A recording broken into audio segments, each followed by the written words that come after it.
Zeus! Nagbabalik ang anak mo! Huwag mong ibagkait sa akin ang kape ng Olympus! Somebody get these beggars out of here! So kakagaling ko lang sa sinehan, kakapanood ko lang ng Odyssey or yung Spider-Man Far From Troy. Kasi kahit yung mga aktor nila galing sa Spider-Man.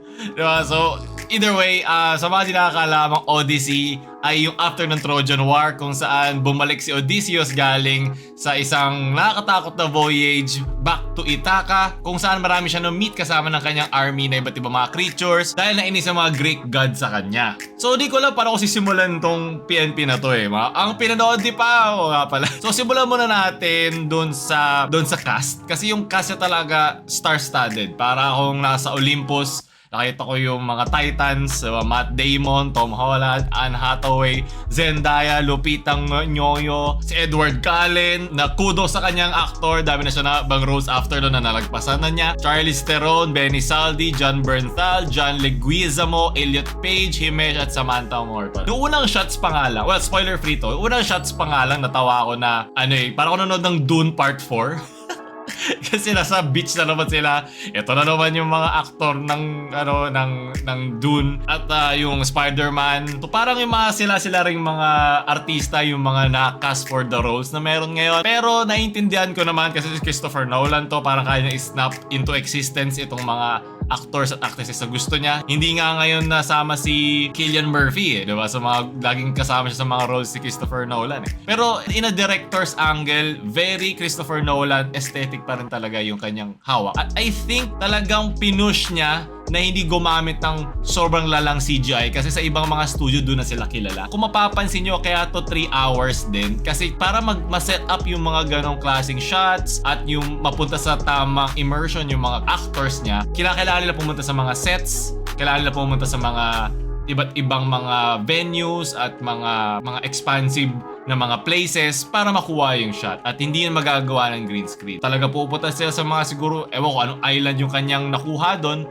tapos doon nila tinutuloy yung shoot. Kaya rin na feel ko kaya rin siya naging 3 hours kasi syempre it's an epic doon nang galing yung Odyssey. Kaya talagang meron siyang matagal na kwento at also kailangan nilang sulitin yung shot kasi mahirap yung totoong shot talaga But it takes days na instead of nasa likod ng green screen, di ba, yung kunyari for example, yung Marvel, pag merong mga fight scenes, alam mo na yung style, alam mo kahit yung damit nila CGI at yun din yung laging kinikritik sa mga film ngayon dahil parang wala nang totoo dito para lang siya nanonood ng parang AI generated the scene kasi ganoon rin na makaganda, mga AI generated na mga scenes na ngayon. Para makakita ulit ng ganitong klaseng film sa merong technology ngayon, nakakatuwa. At I think yun yung breath of fresh air na gusto nila makuha. Hindi ko sinasabing masterpiece ang The Odyssey, pero mamaya bibigyan ko naman siya ng rating ko.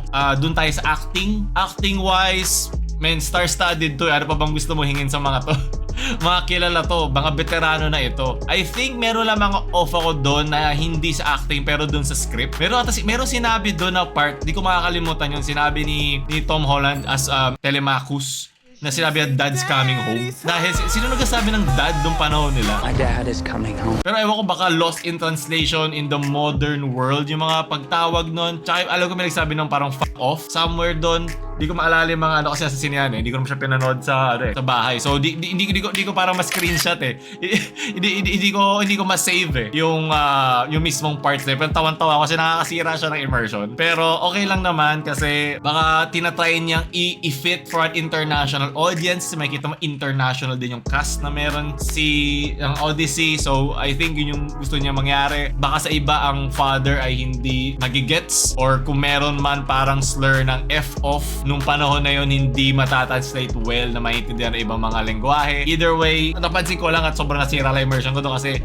second language ko naman ang English. So natawa lang ako doon. Tapos cinematography, may Christopher Nolan niya. Ano pa bang hinahanap? Talagang alam niya. Tatak na niya yun at gusto niya yun mangyari sa Odyssey. So I think yung pinag-focusan nila dito Kasi syempre ang ating karamihan napanood yung 300, napanood yung Troy, 'di ba? Alam natin yung mga tropes na ginawa na before, like lumalabas yung mga gods in anthropomorphic na parang pagkatao nila, na parang mga mukhang tao pero mga gods talaga. Tapos ilalagay nila sa mga actors at actresses dito, mga kilala, 'di ba? Alam na natin 'yon. So I think nag-move away siya dito at nag-focus siya dun sa humans in a god-driven world kasi walang pinakitang god, 'di ba? Wala pinakitang anthropomorphic or parang human form na isang god doon na kasama nila or nang iinis doon. Na-enjoy ko yung mga parang pinagdaanan nila obstacles like yung doon sa Cyclops, yung doon sa Witch. Maganda 'yon, maganda siyang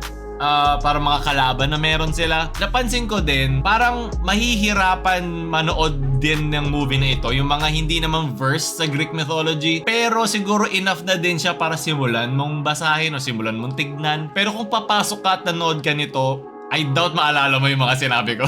Kasi hindi naman yung pinag-focus on, meron ako nakita mga giants na may armor. Bakit may bata silang nakita na alam mo na sumigaw. So either way, ano lang siya, parang mas mag-e-enjoy dito yung mga alam na, kasi marami sila talagang nine-name drop na mga pangalan ng mga karakter sa Greek mythology na pag narinig mo, meron ka na agad na-connect ng mga iba pang pangalan at nabibigyan na agad ng full context yung ginagawa ng mga karakter dito sa Odyssey. So, kung myth buff ka ng Greek, Roman, kung ano pa, Indian, kahit ano pa yan, malaking help to, papanoorin mo to as someone na mahilig doon.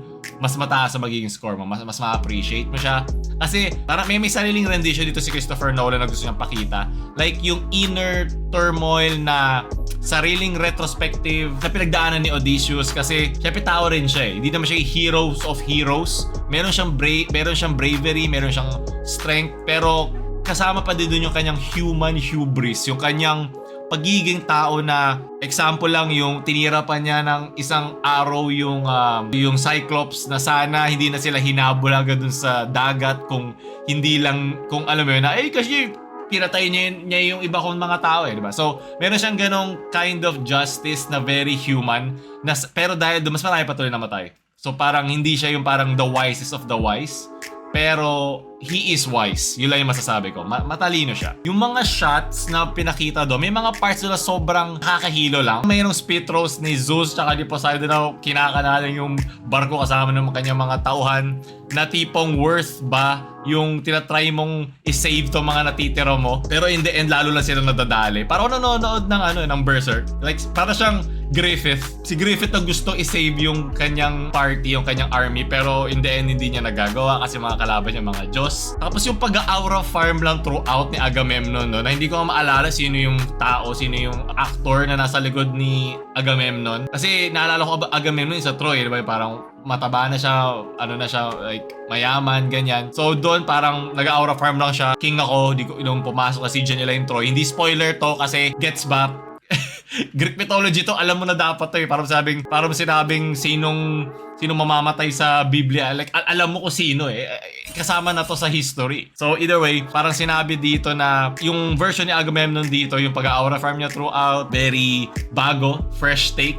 Para siyang The Dark Knight Rises nung bumukas yung dalawang pinto. Tawan-tawa ako eh. Kala ko nga walang tao sa loob. Baka hindi gumana yung Trojan horse virus, kaya may isa na namang nasa harap. Yung pinaka-kakaiba na atake dito para sa akin ni Christopher Nolan at kanyang team ay yung ano yung naiisip ni Odysseus habang nasisiege yung Troy. Kasi ang tagal nila ginawa yun eh. At siya nakaisip nun eh, nung Trojan horse. At marami pang ibang parts doon na pinakita yung kanyang cunningness, kung paano nila malalagpasan yung mga obstacles na meron sila.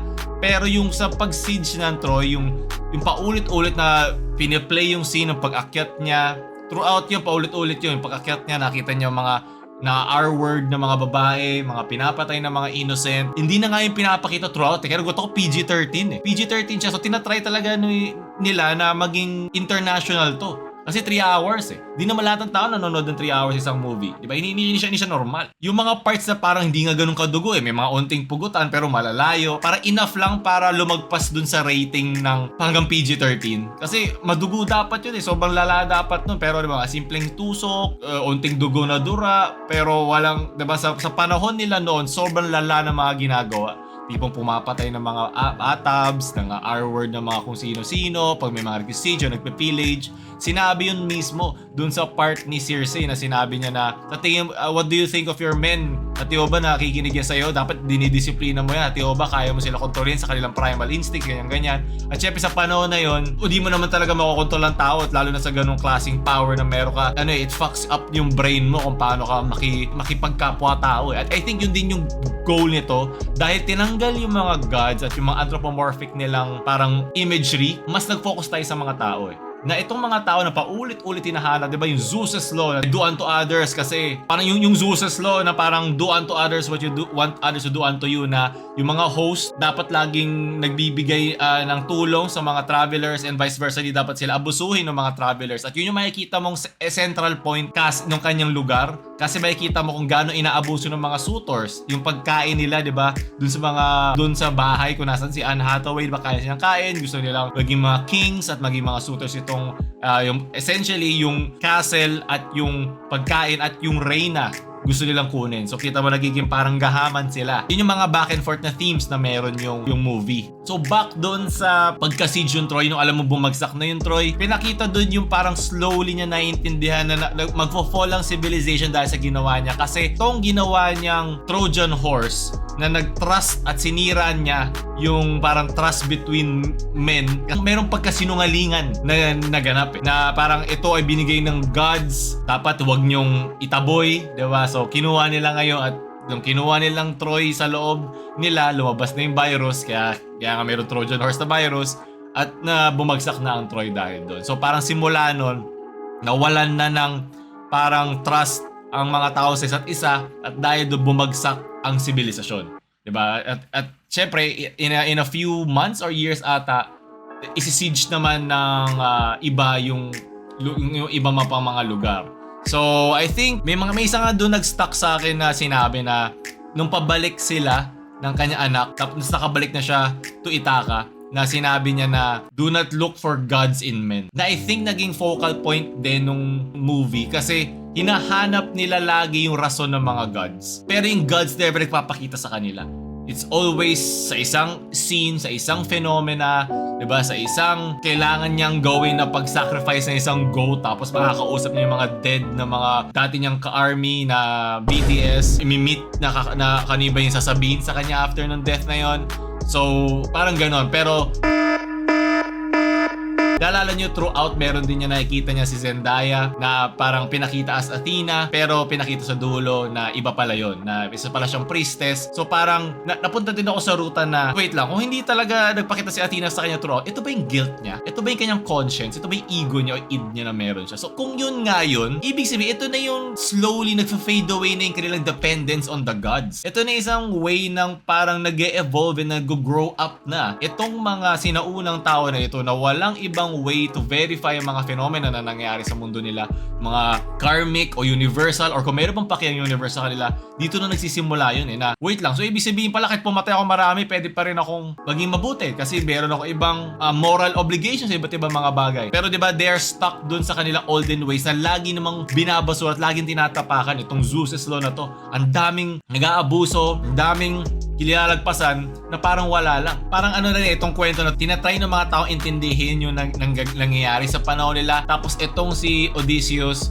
na dinedefy yung mga gods, sobrang paano niya to nagagawa? Gods to. Yes, napapahirapan siya. Pero bakit parang may mga limitasyon yung gods? Bakit hindi siya tapos hindi siya mapatay-patay? Diba? So, true doon sa mga parang usapan at mga relationships between the gods na meron. Dahil, diba, alam naman natin may mga favoritism ang mga gods doon sa Greek mythology na very hindi godlike kung iisipin mo sa panahon ng klase ng gods ngayon. Pero makikita mo how beliefs change throughout. Pero I think okay din yun kasi yun yung way mo para hindi masyado mag-overthink sa Odyssey. It's more on isa tong parang interpretation ni Christopher Nolan. Kung yun ang basihan, walang problema sa akin. Pero hindi ko siya nakikita as parang masterpiece na sinasabi ng iba. May mas maganda pa at mas mabibigat na mga movies na feel mo yung weight ng decisions ng mga characters at also paano niya pinapakita yung mga gods na kasama doon sa movie. So yung quote na yun na parang don't look for gods in men, ito yung kanilang parang need dahil ito yung start ng civilization, a need for guidance, a need for purpose, a need for something lang na nagme-make sense sa akin habang nabubuhay ako dito kasi hindi ko alam yung ginagawa ko at hindi ko alam itong mga naririnig ko sa mga iba't iba pa mga lugar kasi lumalaki pa ang mundo nito. Hindi pa lahat na-explore, hindi pa lahat naiintindihan, di alam bakit may mga scientific na ngayon na-explain na eclipse, na-explain na mga earthquakes, na-explain ng mga volcanic eruptions na hindi na natin kailangan mag-offer ng mga sacrifice ng mga virgins, sa mga bata, yung mga ganong olden ways na sobrang luma na at very archaic na mga klaseng practices. Ito yung makikita mo yung difference ng gap na yun. Pero I think masyado na in-overtake yun. Ang gusto lang mapag-focusan dito ni Christopher Nolan ay yung human side. Instead of humans, di ba sa mga pag-storytelling merong human versus God. Pero ito parang mas maraming parts ng human versus self. Kasi itong mga dinaanan ng mga obstacles ni Odysseus, pwede sana nilang malagpasan, pwede sana nilang maiwasan kasi nagsimula yun na nag-veer away siya dun sa parang ruta na dinaanan ni Agamemnon. Pero nakakatawa kasi kahit yung ruta ni Agamemnon, ibang ruta pala ng kanyang magiging buhay ang nangyari sa kanya. From a physical route o route o path, naging parang metaphorical route ng kanyang buhay pala nag-iba. Itong si Agamemnon at iba rin kay Odysseus. So marami pa mga iba, meron din mga musical ang Odyssey na mas maganda pa dito kung iisipin in general. Pero kung on a movie standpoint, ang aking magiging sigurong score dito ay bigyan kong 7. 7 siya kasi para sa akin may mga parts doon na sobrang unnecessary na parang at this point in time na parang matagal na parang nagpa-flashing lights. Yari na yun eh. Like kaya mo na siya ipakita ilang minuto, pwede mo hindi mo na kailangan doblehin o triplehin. Nakikita mo yung stress sa mukha ng mga aktor eh. At yun yung na-appreciate ko kasi very brick and mortar style pa rin si Christopher Nolan mag-shoot. Like I'm sure talaga may ship yan. Sigurado ko yung mga naglalakad sa likod na parang army talaga lahat yan tao, hindi yan lahat CGI. Kasi makikita mo, may mga off din doon na parang movement na kung CGI ito, ramdam mo yung alam mo sa AI, yung lahat lagi pantay. Like walang way to vary, walang way na magkaroon ng variance. Mafe-feel mo siya doon sa mga ibang shots eh. At also yung may mga actions doon na parang ang bagal na. Pero kasi nasanay na tayo sa CGI na sobrang smooth, na kayang pabilisin at kayang gawing totoo. Pero tandaan mo na sa mga armor yan eh. So dapat mabigat yan. Dapat mayroong slowness to it eh. Yung hits. Pero, di ba, hindi naman ako martial artist. Pero, mafe-feel mo yun kung sanay ka sa mga modern type ng movies ngayon. Hindi ko sabing hindi modern si Christopher Nolan, pero yung modern lang na mga atake pagdating sa mga ganitong klaseng themes sa mga movies. Like action, fight scenes, or yung mga labanan ng mga malalaking creature. Yung yung part nga doon sa Cyclops, naalala ko din diba, yung si Saturn devouring his son. Same doon sa doon sa shot. Ang dilim kasi sa loob, pero yung kinakain niya yung isang soldier. Naalala ko doon yung painting na yon. Di ko alam kung may connection kasi 'di ba Saturn, tatay, kinakain yung anak. Yung tatay, inaantay ng anak. Hindi ko lang kung masyado ko lang na-overthink. Pero nag-pop up lang sa utak ko na parang utot nung pinapanood ko. Bibigyan ko to ng +1 pa, 8. Kung papanoorin mo siya at pakikinggan sa IMAX. At also, Greek, Roman, or myth buff ka na mahilig ka talaga sa mga ganun. Like nerd ka talaga sa mga ganun, mas ma-enjoy mo siya. Pero kung tatanungin mo ako kung i-recommend ko ba siyang panoorin mo pa rin siya. Kasi maganda pa rin yung ibang mga scenes doon, yung mga shots, yung mga actors na to, hindi nagbibiro yung mga kilala yan. Kung worth ba yung 3 hours ay upo mo doon, worth pa rin naman. Alam mo yun na right now, sa dami na mga iba pang lalabas na movies, worth nakita lahat ng mga to na parang magkakasama ng mga actors with isang veteranong labasin lahat ng mga aktor na ito. Parang Avengers yan na tinawag mo lang. So 7 siya sa akin kung normal ka lang na parang hindi ka naman ganun kahilig sa mga ganito, pero gusto mo lang hindi ka naman ganun kahilig sa mga ganitong klaseng mga kwento or mga Greek mythology. 8 yun kung mahilig ka talaga sa mga ganito. So doon tatapos natin PNP ngayon. Sana nagustuhan nyo yung gusto ko lang sa ilabas. Kasi 3 oras din yun na gusto kong ibato lang din sa inyo. Gusto nyo mga ganito. Comment pa iba nyo mga gusto ko nyo pang panoorin ko ng mga PNP. Paulo lang mamaalam.